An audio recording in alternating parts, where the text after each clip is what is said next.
Փարքնժդեհին։ Ես այսօր ուզում եմ խոսել Ռուսաստան-Թուրքիա սպասվելիք հակադրության մասին։ Ամերիկյան քաղաքականությունը այս ռուս-ուկրաինական պատերազմի շուրջ, այդ սիրիական դեպքերի այնպես է ստացվում, որ իմ պատկերացմամբ ամերիկյան Թուրքիային փորձում է կարևորել եւ անգամ այդ ռուս-ուկրաինական դնջուկի մեջ Թուրքիային մեծ դերակատարում հանձնարարել, բայց մնալ Ուկրաինայի թիկունքին։ Այսինքն աջակցել Ուկրաինային, բայց այս միջնորդի դերակատարը թողել Թուրքիային։ Այսինքն այստեղ լուծումը իօքոտ Ռուսաստանի չի լինելու եւ Թուրքիան էլ որպես միջնորդ հակադրվելու է Ռուսաստանին փաստորեն։ Այդպես է ստացվելու, սա իմ պատկերացումն է, որովհետեւ երբ որ լսում ես ամերիկյան պաշտոնատար անձանց, այսինքն ռուսներն արդեն նույնիսկ այդ տեսակետին դեմել են արտահայտվել, ես պատկերացնում եմ, որ սպասվում է ռուս-թուրքական հակադրություն։ Ես բնական է, ես ուրախ եմ այդ հակադրության համար, բայց ես ուզում եմ զգուշացնել, որ շատ հնարավոր է Հայաստանում այդ բացառապես ռուսամետ ուժերը, այսինքն նախկիններ կոչվածը շատ ակտիվանան, Ռուսաստանը մեզ փորձի այս անգամ մի թեթև, այսպես, այսինքն ձեռքներից կապը արձակի եւ հնարավորություն տա թե Ադրբեջանին, թե Թուրքիային հակադարձել։ Այսինքն հասկացնեն, որ տեսեք հայերի հետ կարող է հայերին օգտագործեն ձեր դեմ։ Եվ հանգարց ասելս են է, որ ոգևորություն չլինի, որ ասենք ժողովուրդ ասի, ահա, վերջապես ռուսը խելք եկավ, շուռ եկավ դեպի մեզ, հիմա գնալու ենք ռուսի հետ սենց, ռուսի հետ նենց։ Ռուսի հետ չկա ոչ մի բան, ժողովուրդ։ Ռուսը մի սատկած գոմեշ է արդեն։ Սատկած գոմեշ։ Այն որ ասում է գոմեշի կաշին 7 իշաբեր է, հա, ծավալ ունի։ Ինքը ընդհանրապես այդ գոմեշի կաշին է։ Եվ ինքը դավաճան է, իր էությամբ, ինքը թուրք-թաթարական արդեն սկզբունքներով աշխատում։ Այսինքն թուրքերն ու ռուսները աշխատում են նույն ոճով։ Եվ ասեմ, սրանց այդ հակադրությունը տևական չի լինելու։ Հետո, որտեղ իրենք ընդհանուր հանցագործություն ունեն, հայոց ցեղասպանություն եւ հայկական պետականության վերացում։ Այ երբ որ Հայաստանը հանգարց Աստված մի արսի աշխարհի լեսից գոյանա, վերանա անհույս, այն ժամանակ ռուս-թուրքական հակամարտությունը ավելի ազդեցիկ կլինի։ Հասկանում եք, չէ՞։ Ավելի։ Այն ժամանակ թուրքերը ավելի ուժեղ կգցեն ռուսներին, դե չեմ կարծում որ ռուսները այսքանը չեն հասկանում, բայց իրենք անում են մեր գլխին ամեն վատ արարք անում են։ Բայց իրենք էլ լավ գիտեն, որ մեր չլինելը նշանակում է թուրքական աշխարհի այսպես շատ հեշտ դեպի Սիբիր գնալը։ Չնայած Չինաստանն արդեն ընդեղ է, կարող է թուրքերը գնան ու ասեն, ընդեղից ասեն ինչ կա,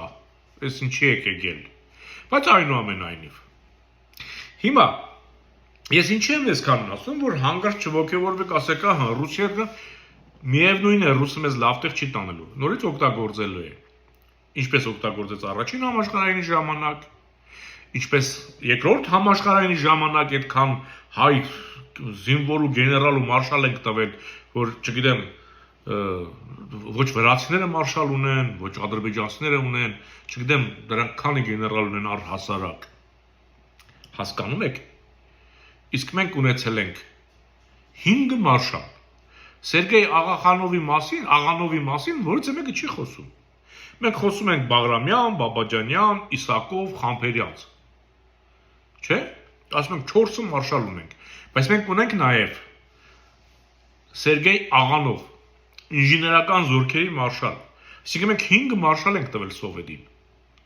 Բայց սովետը մեզ ոչինչ չի տվել։ Հələ մեր ելազն էլ ձեռնեցս խլել է ու տվել է Թուրքին։ Ուստի մենք ոչ թե պետք է նորից ոգևորվենք, ասենք դե լավ, վայ, ռուսը բանը, ընկնենք Ռոբերտի կամ Սերժիկի խելքին։ Հասկանում եք։ Դրան էլ կանադառնամ։ Մեր անելիքը Հունաստանի պես։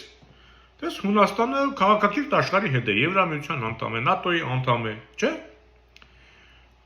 ՆԱՏՕ-ի մեջ նաև Թուրքիան է։ Համ Ամերիկայի հետ է, համ էլ Թուրքիայի թշնամին է։ Մեզ ոչինչ չի խանգարում։ Ոչինչ չի խանգարում, որ մենք լինենք Ամերիկայի բարեկամը, զուգահեռաբար Թուրքիայի թշնամին։ Լինենք Ֆրանսիայի բարեկամը, լինել Թուրքիայի թշնամին, լինել Հունաստանի բարեկամը, լինել Թուրքիայի թշնամին։ Դա մեզ ավելի ձեռնտու է, քան մնալ ռուսական դաշտը, որ ինքը հերթականական թուրքերին ինչ-որ բան հասկացնելու համար մեզ տանի դանակի բերան, կրակի բերան, փամփշտի բերան։ Ռուսից մեկ ընդ միշտ պետք է ձեռ քաշենք։ Չոգևորվել, եթե հանգարց ռուսները։ Ես ինչու եմ ասում նախկինները այսպես, որ բայց ներկաներն էլ տարբերություն չկա, որովհետև այս վերջերս տեսնում եք, չէ՞ որ այսպես Ռոբերտ Սերժիկ թվացial հակադրություն կա իբր։ Հիմա էլ ինչ-որ որոշել են համընդհանուր համաձայնության են եկել Սերժիկ Սարգսյանը ինչ-որ դեմ չի, որ Ռոբերտ Քոչյանը վարչապետ դառնա, արդեն իրենք որոշել են ինչ պետք է դառնան։ Հասկանում եք, իրենք այսպես ակտիվացել են, այսինքն իրենք չեն ակտիվացել ընդեղից Կրեմլից ակտիվացնում են, որ ասենք Նիկոլի դիրքերը խարխլվել է։ Սրանք էլ իրենցից բան չեն ներկայացնում, ժողովուրդը չի սիրում սրանց։ Պուտինը լավ գիտի, որ եթե հանգարց Նիկոլը չլինի, ինքը սրանց չի կարող բերել իշխանության։ Այսքանով հանդերձ էլի սրանց ավելի շատ են ատում, քան Նիկոլին։ Այսինքն իրեն պետք է որ Նիկոլը մնա, որովհետև Նիկոլը չեղավ, սրանք չեն լինելու հաստատ։ Դրա համար սրանց ակտիվացնում է, որ Նիկոլի խալխլված դիրքերը ուժեղացնի։ Այս վերջերս մենք տեսանք այդ շատ կներեք, որ ասում են, բանը տարածքը նայողը, այդ զոն նայողը Ռուսաստանի Կոպերնիկա, Կոպերֆիլդա, եսի ինչ է այդ դեսպանը Ռուսաստանի, Հայաստանում, ՀՀ-ում Ռուսաստանի դեսպանը դաշնակներին ջոկ կանչեց մոդը, ցույց տվին որ դաշնակներն են գնացել։ Այս ալենչիկներին, կպականներին ջոկ, հենց երկուսի հետ էլ հանդիպում է։ Այդ խաղի կանոնները դրա միջոցով է,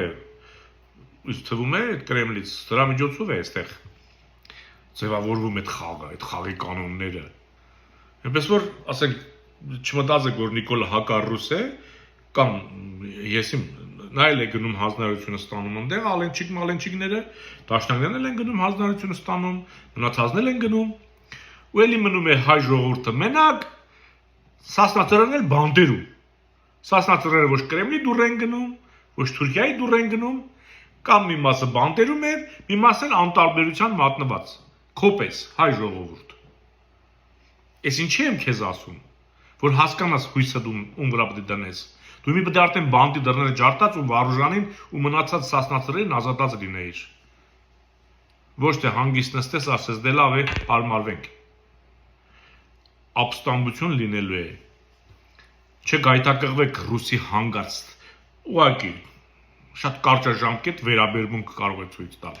Ընդհանրապես, որտեղ դա ցիկլ է, մենք այս 100, 200, 300 տարի դա տեսնում ենք։ Մնաք խաղաղությամբ։ Հարցներ դեհին։